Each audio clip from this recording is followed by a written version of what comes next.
Hi friends, இன்னைக்கு நம்ம என்ன செய்ய போறோம்னு பார்த்தீங்கன்னா, இன்னைக்கு வந்து கேசரி தான் செய்ய போறோம். இங்க பாருங்க, அதுக்கு தேவையான பொருள் ரவா 1/4 கிலோ, ஜீனி 1/4 கிலோ, பாருங்க நெய். நம்ம வந்து இதை வறுத்து எடுத்துக்கலாம். ரவா ஊற்றிக்கலாம்,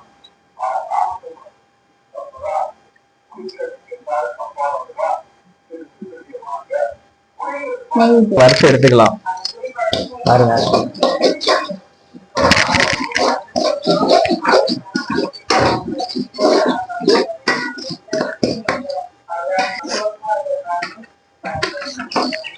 லைட்டா வறுத்தா போதும்.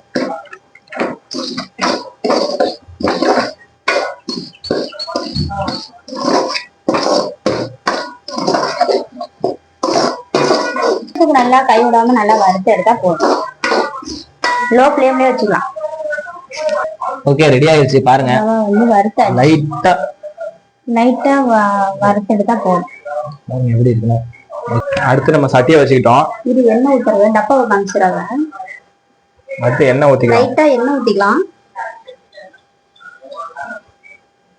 சால்ட்டா சேர்த்துப்போம்.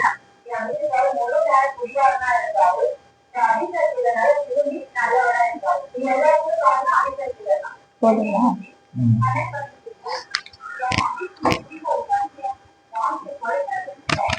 அளவு தண்ணி ஊத்திக்கலாம்.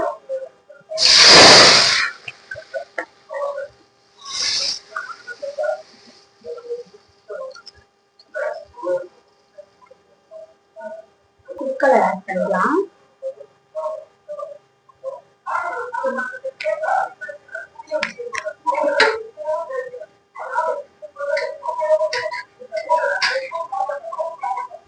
ஓகே, லைட்டா இதுல வந்து உப்பும் போடணுமா? இதுல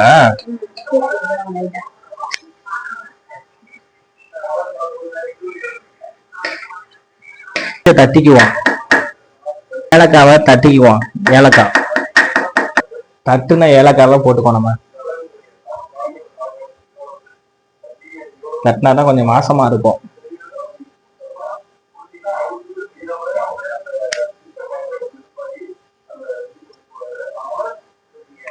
கொதிச்சுக்கிட்டோம். அதுக்கப்புறம் நம்ம ஓகே, நல்லா கொதிச்சிருச்சு. பாருங்க,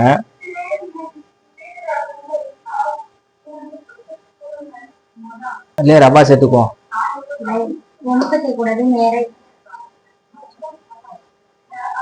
மெதுவா சேர்க்கணும். அப்படின்னா கட்டியா இருக்கும். கொஞ்சம் கொஞ்சமா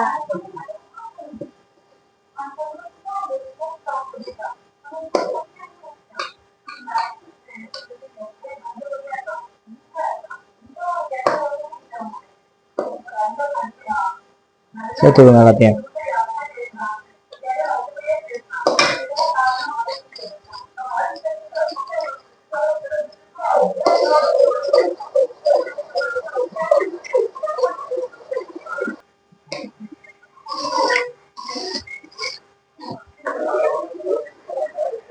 அடுத்து இதுலயே நம்ம ஜீனி சேர்த்துக்கலாம்.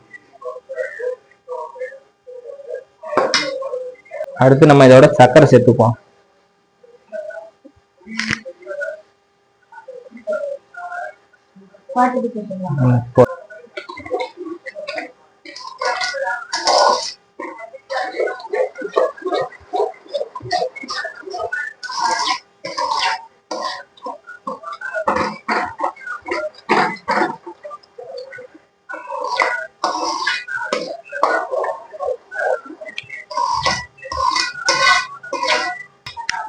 இதுல நெய் சேர்த்துக்கலாம் லாஸ்டா.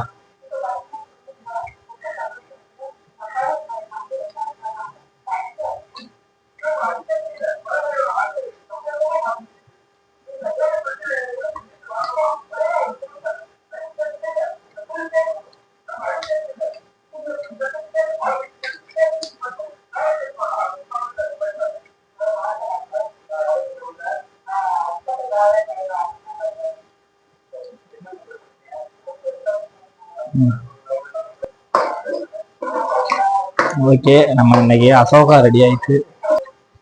கேசரி இன்னைக்கு ரெடி ஆயிடுச்சு. ஓகே, இதே மாதிரி எல்லாரும் ட்ரை பண்ணி பாருங்க. ரொம்ப ஈஸி தான். இனிமே எடுத்து பரிமாறலாம். எப்படி இருக்கு? சூப்பரா ட்ரை இருக்கு. பண்ணி பார்த்துட்டு சொல்லுங்க. பாருங்க, சாப்பிட்டு பார்த்துடலாம் எப்படி இருக்குன்னு. எல்லாரும் ட்ரை பண்ணி பாருங்க, சூப்பரா இருக்கும்.